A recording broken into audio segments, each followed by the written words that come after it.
ప్రతి ఒక్కరూ రోజులో ఒక్కసారైనా రోడ్డెక్కి కనీసం 1-2 కిలోమీటర్లైనా ప్రయాణిస్తారు. ఉద్యోగాల నిమిత్తం దేశంలో చాలా మంది రోజుకి సగటున 35 కిలోమీటర్లు ప్రయాణిస్తున్నారు. గ్రామీణ ప్రాంతాల్లో అయితే 15-20 కిలోమీటర్లు ప్రయాణిస్తున్నారు. సగటు విషయం అటుంచితే రోజుకు 100 కిలోమీటర్లకు పైగా రోడ్డు ప్రయాణాలు చేసేవారు లెక్కకు మిక్కిలి ఉన్నారు. ఈ తరుణంలో ప్రయాణాలు సులభతరం చేయాల్సిన రహదారులు ప్రమాదాలకు కేంద్ర బిందువులుగా మారుతున్నాయి. ఈ విషయంపై సుప్రీంకోర్టు మరోసారి అసహనం వ్యక్తం చేసింది.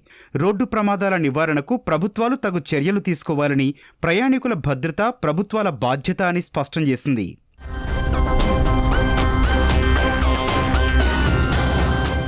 2025 నవంబర్లో జరిగిన 2 రోడ్డు ప్రమాదాల్లో ఏకంగా 34 మంది చనిపోయిన ఘటనలను న్యాయస్థానం సుమోటోగా తీసుకుంది. అందులో నవంబర్ 2న రాజస్థాన్లోని ఫలోడీలో జరిగిన రోడ్డు ప్రమాదంలో 15 మంది చనిపోగా పదుల సంఖ్యలో తీవ్రంగా గాయపడ్డారు. మరుసటి రోజే తెలంగాణలోని రంగారెడ్డి జిల్లాలోనూ ఈ తరహా ఘటనే జరిగింది. తాండూరు నుంచి హైదరాబాద్ వెళ్తోన్న ఆర్టీసీ బస్సును కంకర లోడుతో వస్తున్న టిప్పర్ ఢీకొట్టింది.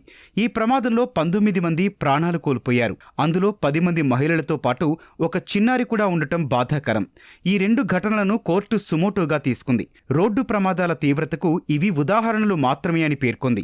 ప్రభుత్వాలు, సంబంధిత అధికారులు తగు చర్యలు తీసుకోకపోతే పరిస్థితి మరింత దిగజారిపోతుందని వివరించింది.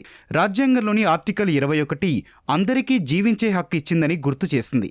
అందుకోసం రోడ్డు ప్రమాదాల నివారణకు కేంద్ర రాష్ట్ర రవాణా శాఖలతో పాటు సంబంధిత అధికారులకు మార్గదర్శకాలు జారీ చేసింది.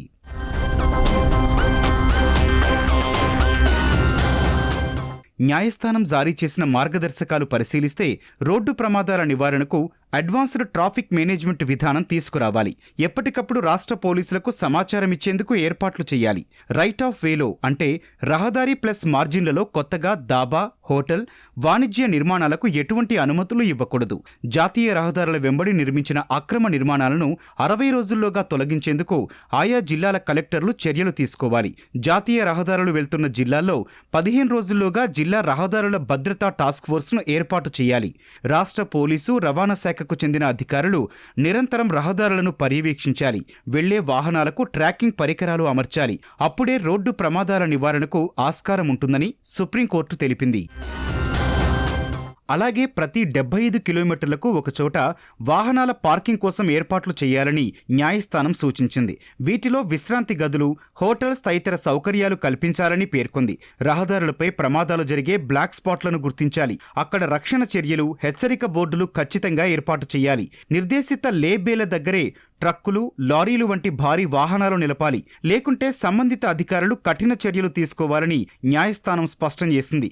4-6 లేన్ల రహదారులు, ఎక్స్ప్రెస్ వేలలో ఉన్న టీఎంసీసీ కెమెరాలు, VSDS స్పీడ్ డిటెక్టర్లు, VIDS కెమెరాలు, ఎమర్జెన్సీ కాల్ బాక్సులతో పూర్తిగా కార్యాచరణలోకి తీసుకొచ్చి అడ్వాన్స్డ్ ట్రాఫిక్ మేనేజ్మెంట్ సిస్టంతో అనుసంధానించాలని national highway authority of India NHAAను కోరింది. మొత్తంగా రోడ్డు ప్రమాదాలు నివారించేలా సుమారు 13 మార్గదర్శకాలు జారీ చేసింది. 2 నెలల అనంతరం అధికార యంత్రాంగం తీసుకున్న చర్యలపై న్యాయస్థానం సమీక్ష నిర్వహించనున్నట్టు తెలిపింది.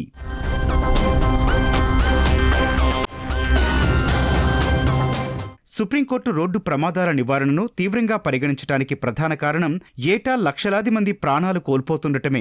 నేషనల్ క్రైమ్ రిపోర్ట్ బ్యూరో నివేదికల ప్రకారం 2020లో రోడ్డు ప్రమాదాల్లో సుమారు 133,000 మంది చనిపోయారు. 2021లో 155,000 మంది ప్రాణాలు వదిలారు. 2022లో 168,000 మంది మృతి చెందారు. 2023లో సంఖ్య 173,000కు పెరిగింది. 2024లో 177,000కు చేరింది. ఇలా ఏటా రోడ్డు ప్రమాదాల బారిన పడి మరణిస్తున్న వారి సంఖ్య పెరుగుతూనే ఉండటం ఆందోళన కలిగిస్తోంది. మరణించిన వారే లక్షల్లో ఉంటే గాయపడి వికలాంగులు, దివ్యాంగులుగా మారిన వారు ఎంతమంది ఉన్నారో ఊహించడానికే కష్టంగా ఉందనే విషయం అర్థమవుతోంది. ఎక్కువగా ఈ రాంగ్ సైడ్ డ్రైవింగ్ హైవేస్లో మనకు small roads, major road join అయిన చోట ఇలా యాక్సిడెంట్ జరుగుతూనే ఉన్నాయి. ఆగున్న వాహనాల్లో కూడా జరుగుతూ ఉంటాయి. సో ఇవన్నీ ముఖ్యంగా ఏంటంటే మనకు బేసిక్గా cell phone driving, wrong side driving ఇవన్నీ ఇష్యూస్ ఉన్నాయి.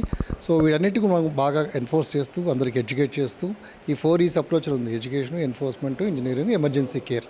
Emergency care is also very important. ఎందుకంటే మనకు ప్లాటినం పీరియడ్ అని 10 minutes అని ఇప్పుడు గోల్డెన్ అవర్ బదులు యాక్సిడెంట్ జరిగిన 10 నిమిషాల్లోనే మనకు హాస్పిటల్ చేస్తే మనకు ప్రాణం బ్రతికి ఉండే ఛాన్స్ ఉంది. దీంతోపాటు మనకి రహవీర్ పథకము, క్యాష్లెస్కి ట్రీట్మెంట్ 1.5 lakhs, యాక్సిడెంట్ అయితే మనకు ఫ్రీ విక్టిమ్కి వచ్చే స్కీమ్స్, ఇవన్నీ కూడా మనకి రోడ్ యాక్సిడెంట్స్ తగ్గించడానికి, రోడ్డు మరణాలు కాకుండా బ్రతికించడానికి ఇవన్నీ హెల్ప్ చేస్తున్నాయి. 2025లో కూడా ప్రమాదకర స్థాయిలోనే మరణాలు సంభవించాయని నివేదికలు చెబుతున్నాయి. దేశంలో మొత్తం రోడ్లలో జాతీయ రహదారుల వాటా 2.1%. కానీ 36.5% మరణాలు, 31.2% ప్రమాదాలు వీటిపైనే జరుగుతున్నాయి. ఇందులో 4/3 ప్రమాదాలకు అతివేగమే కారణమని తేలింది. అంటే పరిస్థితి తీవ్రత ఎంతగా ఉందో అర్థం చేసుకోవచ్చు. అందుకే అత్యున్నత న్యాయస్థానం పదే రోడ్డు ప్రమాదాల నివారణకు ప్రభుత్వాలకు సూచనలు చేస్తోంది. కానీ అవి ఏమాత్రం అమలుకు నోచుకుంటున్నాయి అనేదే ప్రశ్నార్థకంగా మారింది. అందుకే కోర్టు మరోసారి రోడ్డు ప్రమాదాల నివారణ విషయాన్ని ప్రస్తావించింది.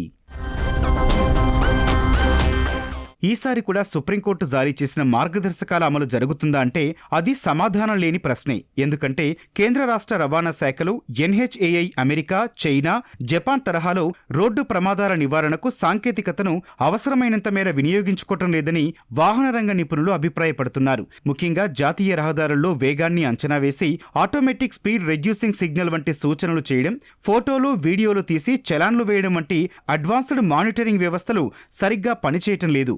వాహనదారుల్లో చాలా మందికి రోడ్డు భద్రతా ప్రమాణాలపై అవగాహన లేదు.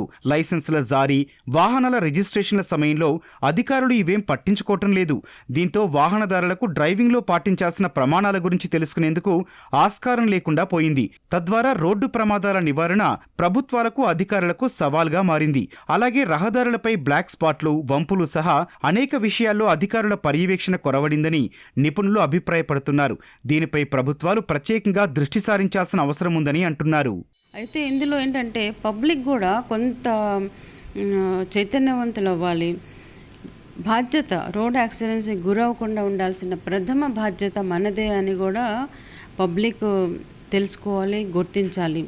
అలాంటప్పుడే వాళ్ళు కూడా they will comply to the traffic rules. 1 వేలో వచ్చేయడం, ఆపోజిట్లో వచ్చేసేయడం, లేకపోతే డ్రంక్ అండ్ డ్రైవ్ చేయటము, దానివల్ల వాళ్ళు ప్రమాదానికి గురయ్యే అవకాశాలు ఉంటాయి, ఎదుటి వాళ్ళకి కూడా ప్రమాదాల్లో నెట్టే అవకాశాలు ఉంటాయి.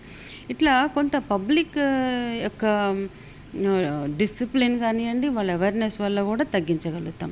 అది కాకుండా ప్రభుత్వ పరంగా, యంత్రాంగ పరంగా రోడ్ యాక్సిడెంట్ జరగకుండా చేయవలసిన కరెక్షన్ మెజర్స్ అన్నీ మనం బ్లాక్ స్పాట్స్ని తగ్గించడానికి, రోడ్ యాక్సిడెంట్స్ తగ్గించడానికి తగిన యాక్షన్ అయితే, ప్లాన్ ఆఫ్ యాక్షన్ అయితే చేపట్టున్నాము. సుప్రీంకోర్టు మార్గదర్శకాల విషయం అటుంచితే ప్రమాదాలకు అతివేగమే ప్రధాన కారణమని తెలుస్తోంది.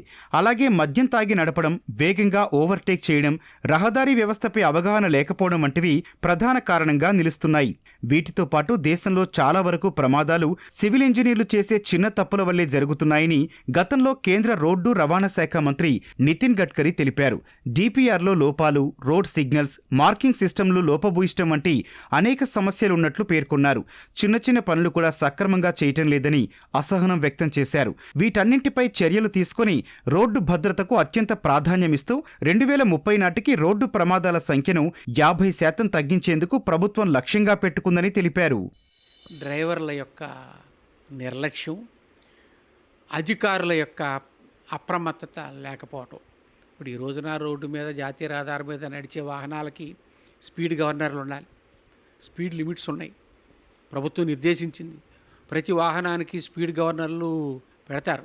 కానీ ఆ స్పీడ్ గవర్నర్లని బండి ఫిట్నెస్ చేయించుకుని వాటిని తీసేస్తున్నారు.